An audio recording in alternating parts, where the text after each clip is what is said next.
Assalamualaikum warahmatullahi wabarakatuh. Alhamdulillahil mannan, wassalatu wassalamu ala waladi adnan wa ala alihi wa ashabihi wa man tabi'ahum bihsan hatta ila daril aman, amma ba'd. Ahibal kiram, jamaah qaula juhur yang dimuliakan oleh Allah Subhanahu wa taala. Ungkapan yang paling indah dari lubuk hati yang paling dalam, tak bosan-bosan Bapak Ibu kita ucapkan dengan ucapan Alhamdulillah, berselawat dan ucapan Allahumma salli ala Sayyidina Muhammad wa ala ali Sayyidina Muhammad. Bapak Ibu yang dimuliakan Allah Subhanahu wa ta'ala, ada satu perkataan yang dinukil oleh seorang ulama besar yang bernama Al-Imam Asy-Sya'bi. Imam Sya'bi ini Bapak Ibu termasuk tabi'in, masih berjumpa ya sekitar 500 orang daripada sahabat baginda Nabi sallallahu alaihi wasallam. Orangnya cerdas, alim luar biasa. Beliau alim ahli hadis. Ya, ini yang bernama Imam Asy-Sya'bi. Nah, ini bahkan beliau dulu ini ulama besar yang pernah ya dipitnah. Tapi beliau nampak keulamaannya ketika beliau dipitnah, namanya ya dicemarkan nama baiknya. Apa perkataan beliau dengan orang yang memfitnah beliau? Dengan terkenal perkataan beliau dicatat dengan catatan tinta emas, dalam artian adalah ya perkataannya sering dinukil oleh para ulama. In kuntu, kalau aku ini ada, kama kulta, sebagaimana yang kau katakan kepada aku, yang kau fitnah padaku, faghfarallahu li, semoga Allah mengampuniku, kata beliau. Tapi wa illam akun kama kulta, kalau aku ini tidak ada seperti yang kau katakan, faghfarallahu laka, semoga Allah mengampunimu. Wah, begitulah jawaban Imam Asy-Sya'bi, seorang ulama besar. Beliau dipitnah, tapi jawaban beliau, kalau memang aku ini ada seperti yang kau tuduhkan, ya, tapi kalau aku ini tidak ada seperti yang kau tuduhkan, faghfarallahu laka, semoga Allah mengampuni dosamu. Wah, begitu indahnya perkataan beliau, menukil perkataan daripada sahabat yang paling mulia, termasuk yang paling mulia Khulafaur Rasyidin, dan termasuk ya daripada menantu baginda Nabi sallallahu alaihi wasallam, yaitu Sayyidina Ali karamallahu wajhah. Gudangnya ilmu, suja, pemberani, itulah Sayyidina Ali. Sampai-sampai Nabi sallallahu alaihi wasallam Bapak Ibu mengatakan, ana madinatul ilmi wa Ali babuha, aku ini laksana kotanya ilmu, Ali itulah pintunya. Makanya dalam kitab Wasiatul Mustafa, Sayyidina Ali ini kata Nabi, ya Ali, kau ini menduduki seperti kedudukan Harun terhadap Nabi Musa. Hanya saja Nabi Harun itu nabi, kamu nggak ada nabi. Sementara la nabiyya ba'di, tidak ada lagi nabi setelah Nabi Muhammad sallallahu alaihi wasallam. Apa kata Sayyidina Ali Bapak Ibu? Ada nasihat beliau. Yang pertama kata Sayyidina Ali, la yarju abdun illa rabbah. Janganlah seorang hamba itu terlalu berharap kecuali dia hanya berharap kepada Rabbah, Tuhannya. Jadi kalau kita Bapak Ibu berharap kepada manusia, siap-siaplah kecewa. Tapi gantungkanlah kita punya harapan kepada Dia yang Maha Qawi, yang Maha Gagah, yang Qadir, yang Maha Kuasa. Sesuai dengan ayat yang sering kita ya bacakan, khususnya dalam ibadah salat dan lain sebagainya, surah Al-Ikhlas, qul huwallahu ahad, Allahus samad. Allah lah tempat kita bergantung. Doa-doa yang diajarkan Nabi supaya kita tawakkaltu ilallah, berserah diri kepada Allah Subhanahu wa ta'ala.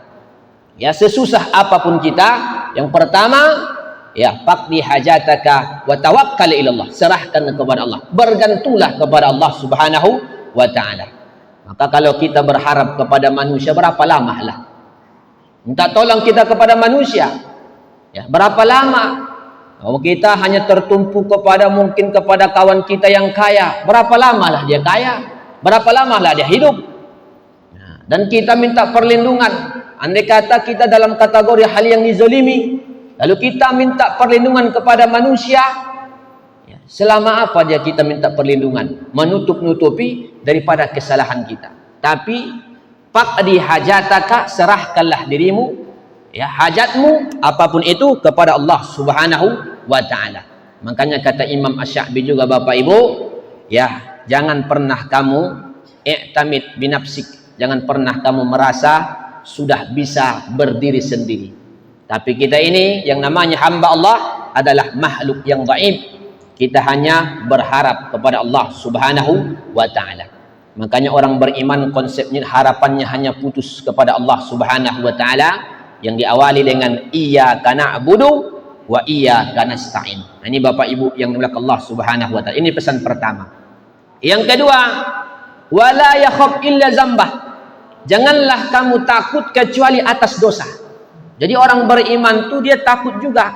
Jangan sempat dia menghadap Allah tapi dosanya masih belum diampuni oleh Allah Subhanahu wa taala. Jadi kekhawatiran orang beriman, ketakutan orang beriman yaitu atas dosa-dosa. Makanya kita ini Bapak Ibu, wala tanzur, janganlah engkau pernah menyepelekan ila sigori zambi, terhadap kecilnya dosa. Nah, jangan kita menganggap sepele kecilnya dosa, tapi wanzur, lihatlah ila man asaitah, kepada siapa yang kita berbuat dosa, kepada yang maha besar, kepada Allah Subhanahu wa taala. Jadi kita ini jangan menyepelekan dosa kecil. Apabila dosa kecil itu dilaksanakan, kata Imam Jamal bin Al-Qasimi, muwadhabah dan israr terus menerus, maka tu'azzam, dia akan menjadi dosa besar, bertumpuk-tumpuk. Nah itu dosa kecil itu ya dahsyat kalau dilakukan israr terus menerus. Diperumpamakan oleh para ulama seperti air yang menetes. Kalau air itu menetes berlahan-lahan satu demi satu, lama dan terus menerus, itu membuat batu bisa berlobang. Tapi kalau hanya ibaratnya air ditumpahkan begitu saja walaupun banyak, dia belum tentu berlobang. Nah, jadi ini juga dosa kecil ini bahaya juga terus menerus. Nah, ini Bapak Ibu yang dimuliakan Allah Subhanahu wa taala. Nah, ini pesan Sayyidina Ali. Yang ketiga, wala yastahi man la ya'lam ayyata'allam. Janganlah kamu malu untuk bertanya, untuk belajar ya kepada orang yang mengetahui. Maksudnya apa? Kita sadar diri, jangan pernah putus untuk belajar, jangan pernah kita malu sampai-sampai ya perempuan Ansor dipuji oleh baginda Nabi sallallahu alaihi wasallam, ni'matun nisaul Ansar. Sebaik-baik wanita adalah wanita Ansar. Kenapa? La yastahiyanna ayyatafaqqahna fid din. Mereka ini tak segan-segan, tak malu-malu dalam memperdalami ilmu agama. Selepel Imam Ahmad bin Hanbal Bapak Ibu, yang dalam kitab Tazkirah Al-Huffaz hafal 1 juta hadis. Alimnya kota Baghdad. Beliau ini didapati sering sekali hadir di majlis-majlis ilmu. Sampai beliau terkenal perkataan sampai hatta ya, sampai kapan engkau tatlubul ilmah, sampai kapan kau ya syekh menuntut ilmu, minal mihbar ilal mikbar, dari pena sampai kuburan. Ata'allamu al ilma, saya belajar ilmin, atlubul ilma hatta adkhulu al qabar, saya akan menuntut ilmu sampai saya masuk ke kuburan. Begitu Imam Ahmad bin Hanbal, sampai kadang Imam Ahmad bin Hanbal sering duduk di belakang tiang, padahal yang dia hadiri itu jauh di bawahnya ilmunya. Nah, jauh di bawahnya, karena bagi ahli ilmu itu walaupun 1000 kali berulang-ulang baginya penting. Baru dikatakan seorang ahli ilmu ya, sama dia mendengarkan ilmu yang sudah baru pertama kali dia dengarkan, sama keadaannya walaupun dia sudah dengarkan 1000 kali itu ilmu. Nah, itulah orang yang cinta terhadap ilmu. Maka kita jangan malu-malu untuk belajar. Hattal mamat, sampai kita menghadap Allah Subhanahu wa taala. Tentu beda-beda, ada yang ke sekolah, ada yang di rumah Allah, di masjid. Ya, kita belajar menuntut menghadiri majlis-majlis ilmu. Karena itu juga perintah baginda Nabi. Ya, Nabi memotivasi kita dalam riwayat Imam Al-Baihaqi. Kata Nabi SAW, utlubul ilma, tuntutlah ilmu, walau kana bainahu wa bainaka nahrun minan nar. Tuntutlah ilmu, saking pentingnya ilmu, walaupun antara kamu dengan penuntut ilmu itu ada sungai dari neraka, dari api. Maksudnya ini menunjukkan dilalah saking pentingnya ilmu. Hadis ini disebutkan dalam kitab Syu'bul Iman, karya Al-Imam Al-Baihaqi. Ada dalam kitab Syu'bul Iman. Saking pentingnya Bapak Ibu menuntut ilmu. Yang keempat, pesan Sayyidina Ali, Wala yastahi alimun iza su'ila amma la ya'lamu ayyakula Allah alam. Janganlah pernah malu andai kata ada di antara kita orang alim, kalau dia ditanya sesuatu yang dia tidak tahu, jangan dia malu mengatakan Allahu a'lam. Ini kadang-kadang sudah karena terlanjur sudah terkenal, sudah ulama, ya sudah dibutuhkan umat, ya kadang-kadang gengsi dia kalau dia ditanya tak tahu. Kenapa? Karena ya talbisul iblis itu lebih dahsyat lagi, ya berupaya untuk bagaimana menggelincirkan orang alim.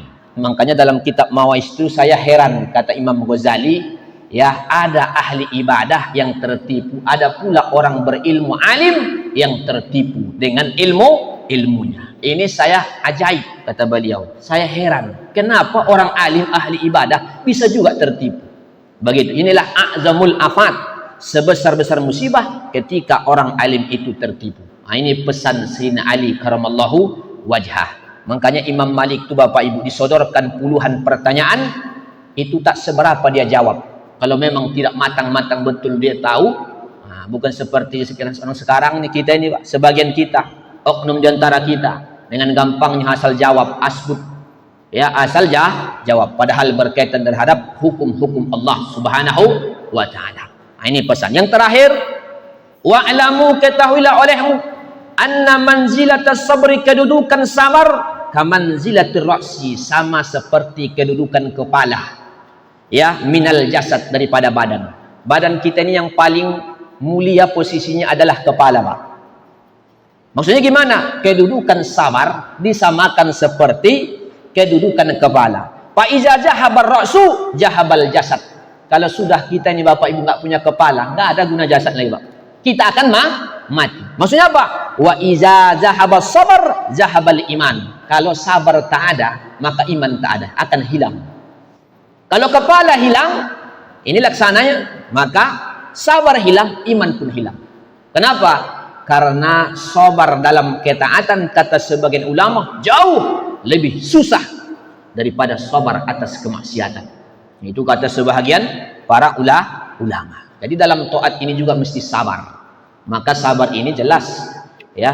Makanya balasannya adalah tidak lain adalah surganya Allah Subhanahu wa taala. Makanya memajaskan para ulama, sabar ini termasuk Imam Fahrur Razi, beliau melaksanakan seperti memegang bara api panas, ya, dipertahankan yang luar biasa.